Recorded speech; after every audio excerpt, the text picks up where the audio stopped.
Right, let's talk about Puff Daddy because, well, we have to, because there's just so much to cover here. I mean, a lot. There is a lot. So, we're dealing with 15 to 20 years of blackmail on tape that the man probably has at least, volumes of baby oil on an industrial scale.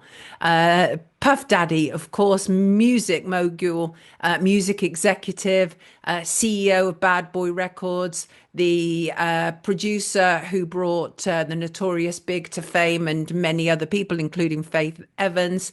Puffy's biggest hit was obviously based on Sting's song Every Breath You Take, and it was I'll Be Missing You, and it was after the death of the Notorious Big in 1997, May 1997. I've interviewed Puffy a couple of times, once at his apartment in New York. I've discussed this before, so I'm not going to go into any great detail, but I just thought it was odd because I arrived at the Bad Boy offices in Manhattan. I think it was the Meat Packers district. And I arrived at his office to interview him and he wasn't there. He was at his apartment and they said, oh, he said you can go in and kind of look around his office and get a feel for it to kind of give you detail for your article. I thought this is really interesting. And I believe they were filming me because they literally left me alone in his office. And I noted things like there was an image of pictures on the side of him with his parents, and lots of very proactive signs all around the Bad Boy office. Things like, if you sleep, you'll fail, and all that kind of stuff. And by the way, I want to pick up that point that I've just seen. Yeah, James, I agree with you. The name Puff Daddy sounds like a creepy groomer name when you think about it. Yeah, why do you think he changed it to Diddy? So this is what he told me about his name, literally from his mouth. I said, why are you called Puff Daddy? And he said, when I was at school and I used to play like football and sports, when I get angry, I puff up my chest and they call me Puff Daddy. Well, with hindsight, I now think that he was a very angry, narcissistic control freak who lost this a lot of time. And I think the daddy itself is very grooming. I'm not saying that right. James, I agree with you. So let's look at this, right? So he was arrested on Monday in a sex trafficking case. He's charged with racketeering, sex trafficking, and prostitution offences. And he is accused of forcing women into freak-off orgies and presiding over a criminal empire of sexual crimes. He was arrested at the Park Hyatt Hotel in New York City. He's since been charged, all of which he pleaded not guilty to in a Manhattan court. And he managed to pull together a $50 million bond for bail, and he was refused. How bad are these charges that the courts refused him a $50 million bond? That's extraordinary. So what we're hearing, some of the details are just actually quite shocking. This apparently has been going on for over a decade.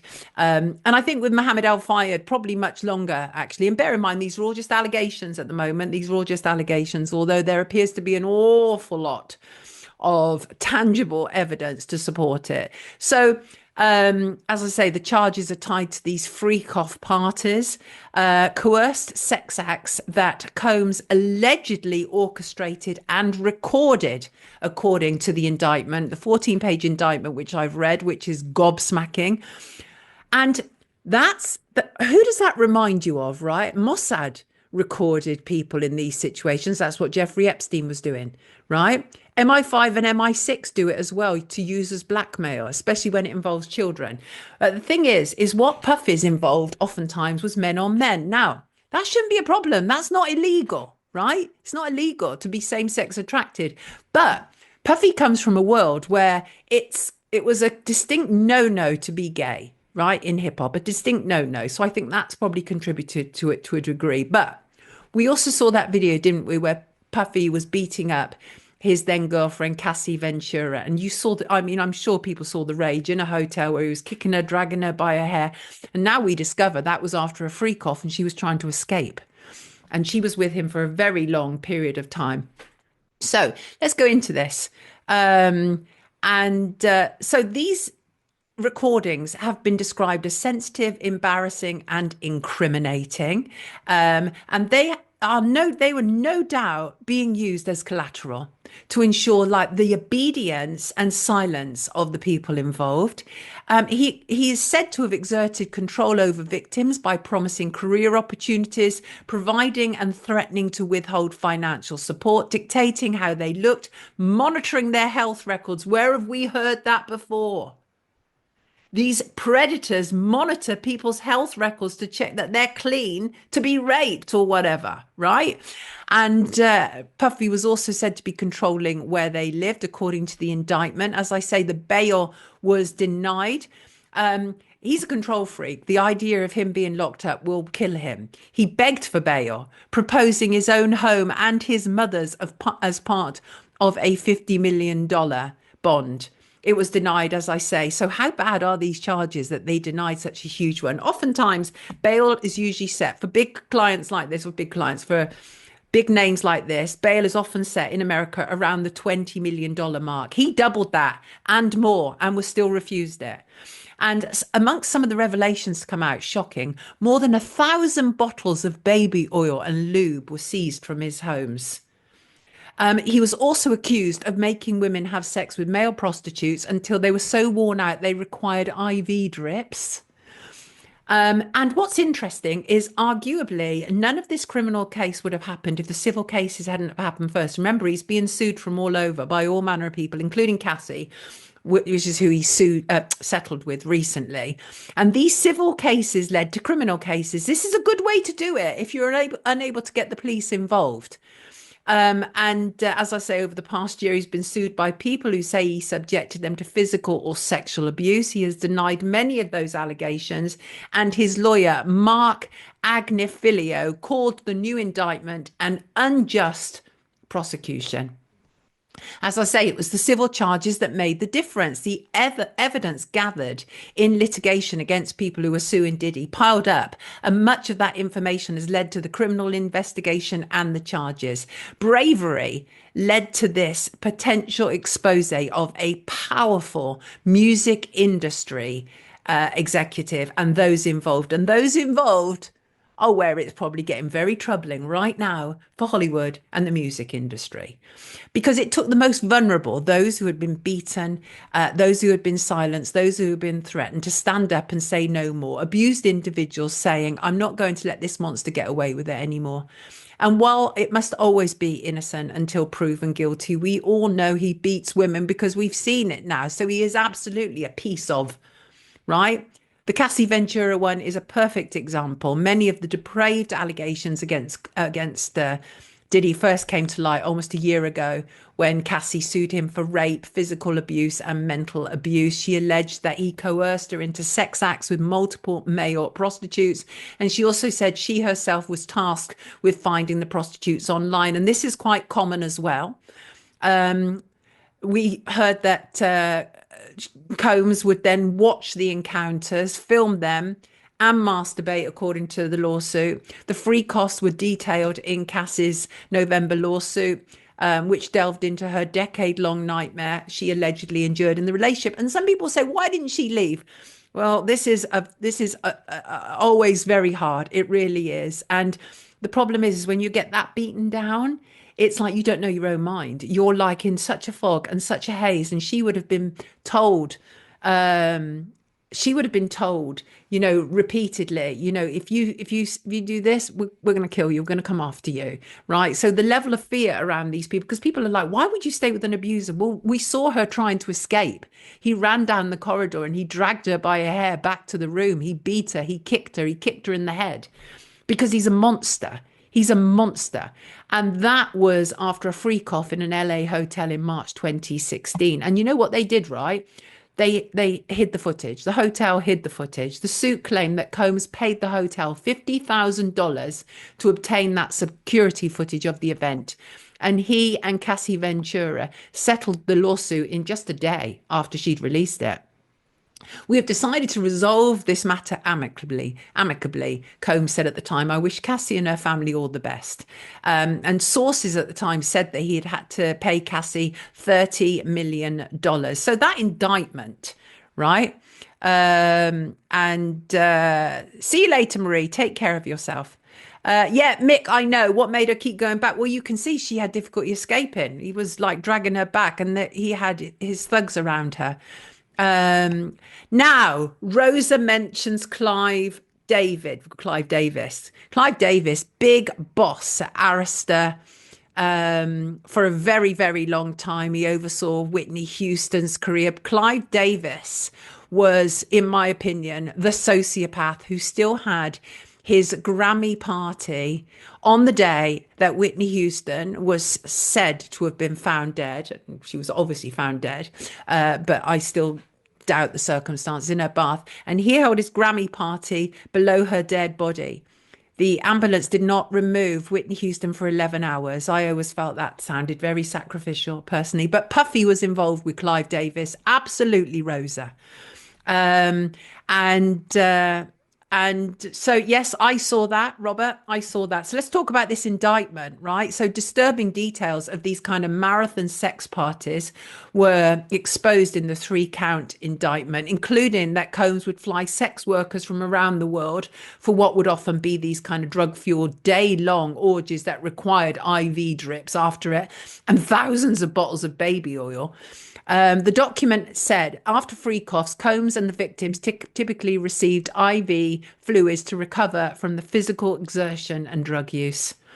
Um, Prosecutors said that employees for Puffy booked hotel rooms for the freak-offs while stocking them with baby oil, lubricant, and extra bed sheets. According to the indictment, Combs took violent measures to keep his freak-offs out of the public eye. He would hit, kick, and drag women by their hair during the parties and left some of them so injured that he would have to keep them in hiding for days while they recovered. This is what prosecutors are saying. As I say, he taped those freak-offs, right? That was for leverage. Who knows who Puffy was working with, allegedly, right? Because Epstein was working with Mossad. Was Puffy working with Mossad? You know, he's those tapes are highly likely not just for him to have leverage over those people. So, as well as facing time in prison, he could also be looking at a very serious financial hit because it is possible that, well, we've already heard that the government intends to seize any and all property, real and personal, and unspecified sums of money from the alleged crimes, because you can't have proceeds from crime, right? And according to the indictment, the racketeering charges cover crimes that go back as far as 2008. And the claims of sex trafficking and transportation to engage in prostitution start with acts committed first in 2009. And as I say, the indictment is absolutely damning. And all of the various revelations. Agents also uncovered 3 AR-15 rifles with defaced serial numbers in Puffy's Miami bedroom closet. The weapons had been broken down into parts, along with magazines with ammunition loaded in them. And that came after Combs was involved in the gunpoint kidnapping of someone in 2011. Combs was on Tuesday. I mean, it goes on. Like, his history is really bad. He was involved in not only that kind of shooting at a nightclub that when he was going out with Jennifer Lopez. And bear in mind, there's a lot of people here who have been involved with Puffy. Jennifer Lopez, Justin Bieber, Barack Obama, all of these people, right? I'm not saying that they are responsible for anything. I'm just saying he's got a lot of friends, a lot of friends. So he's got a horrible history. He was involved in promoting a gig in Harlem in 2011 where it was like Heavy D and Jodeci, because he started off at I think it was MCA, Uptown MCA, the record label, and he organised and promoted that gig. And I think at least 2 people died. And he's just got a history of like violent things happen. Violent things just kind of follow this man, right? But he always portrayed himself as this kind of social justice warrior, because they do, don't they? And I was looking at some images of these freak-off parties, and it's really weird. Like on one of them, there's a giant bed. And when I say a giant bed, it's like the size of a lorry, like the length of a lorry. But in it, the camera goes close to this bed, and tucked in it is a little doll. A doll is tucked in this bed that is part of the freak-off parties. Really weird stuff. Really weird stuff. And there's lots to come out. We know for a fact there's also another video that I was watching where he was actually collecting phones before the party, and some of the girls that he was collecting the phones from who were involved in these freak offs, some of them looked like 14 or 15 years old. And but his hidden tapes could literally change things, right? Because who are on those tapes? Who are on those tapes? We know that Puffy used to hold these things called flavor parties, quite similar to what Nickelodeon used to hold. Nickelodeon, the children's channel, and there were a whole load of predators and perverts around Nickelodeon in those days, including Dan. Can't remember his surname. I'm sure you'll tell me in the comments. Dan Schneider, absolute perv. And that Nickelodeon used to run these parties where young children would go to them at the weekends. The problem is fame. Fame is, I mean, obviously the problem is predators and perverts, but the problem that leaves these children vulnerable is fame, either their parents' desire for their children to be famous or the children's desire to be famous. So these flavor parties that he used to do, right? And he had people like a very young Usher there and Justin Bieber. And some imagery of Puffy being an adult and Justin Bieber as this small kid. And Puffy is saying, yeah, we're 48 hours, we're gonna go and enjoy ourselves and everything. And now when you look at what he's being accused of, you have to wonder. You have to wonder. There was a reason he called his company Bad Boy. Of that, I'm absolutely certain. And now we're hearing that Kim Porter, the mother of his twins who died mysteriously, actually said to be pneumonia, but many people just did not believe that. But there's a book that was published on September the 6th, just days before he was indicted for racketeering and sex trafficking. And it's a 60-page book titled Kim's Lost Words. It claims to be a collection of the diaries of Kim Porter, Diddy's late ex, the mother of three of his children. She died of pneumonia in 2018, so we were said. And this collection diary entry was said to have been leaked by her friends. It describes Puffy's, shall we say, colourful love life from the 1990s through Porter's final year, including alleged philandering with both male and female top musicians and rappers, and these debauched orgies that he had at his home in which Porter took part. And the book also talks, this is interesting, right? So it talks about very famous people that were involved in these orgies and in these parties.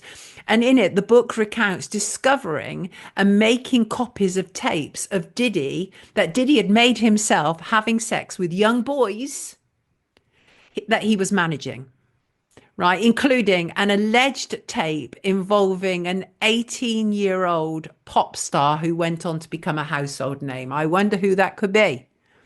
I wonder who that could be. And the final entry of that memoir, which, as I say, was said to have been written by Kim Porter and leaked out. It's almost like she's talking to us from the grave if it's hers. But the final entry of that memoir has Porter falling fatefully ill, dramatically texting her friends saying, he got me, and then calling 911, and then that's it. And then her friends were said to have got together that book and published it. Small book, diary entries. It's been published by a Los Angeles-based publisher who claims that he was given this by her close friends. He said this is Chris Todd, the editor, he lightly edited it into a book under the pseudonym Jamal T. Millwood.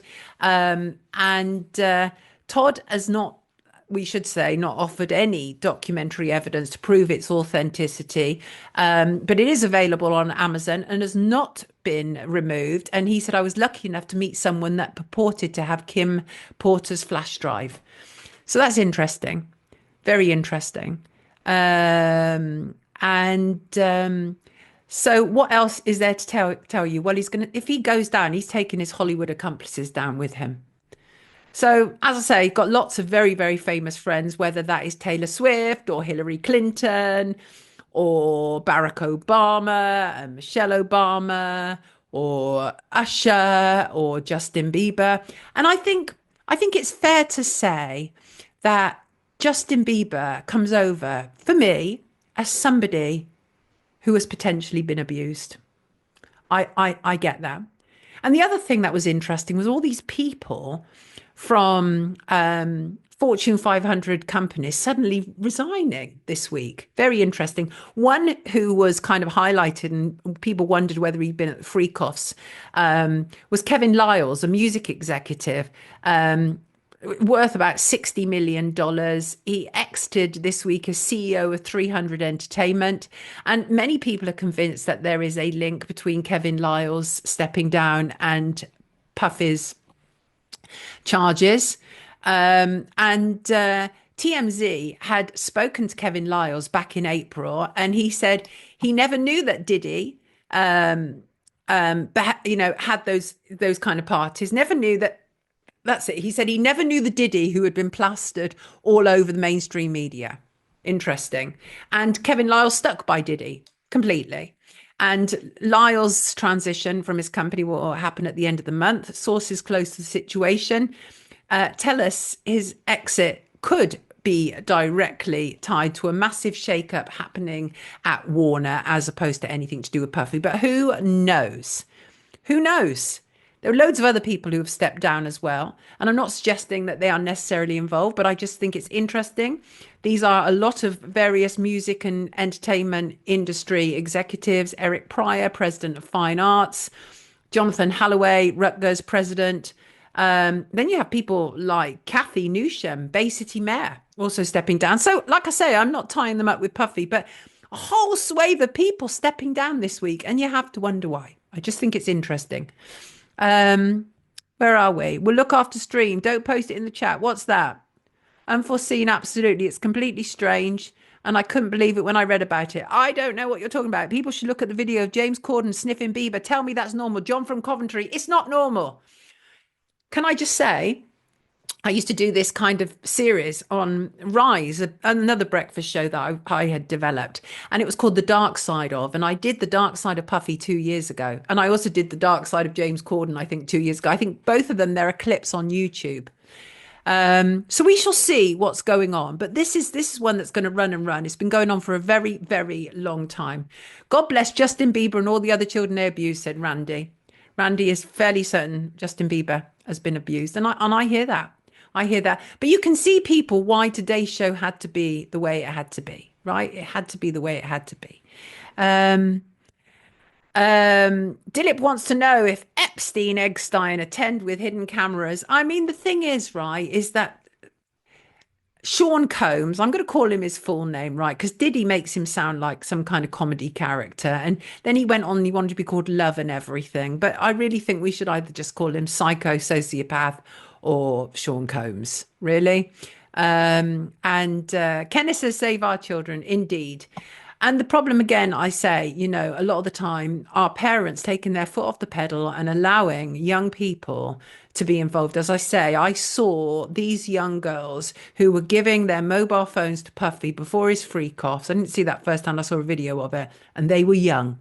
We're talking 14, 15, right? My daughter could not have been anywhere at 14 or 15 that I didn't know about. So parents are also had to take some responsibility for leaving their children vulnerable. But also we have things like internet influencers who sell this bogus lifestyle that make young people think that being famous is the be all and end all of everything.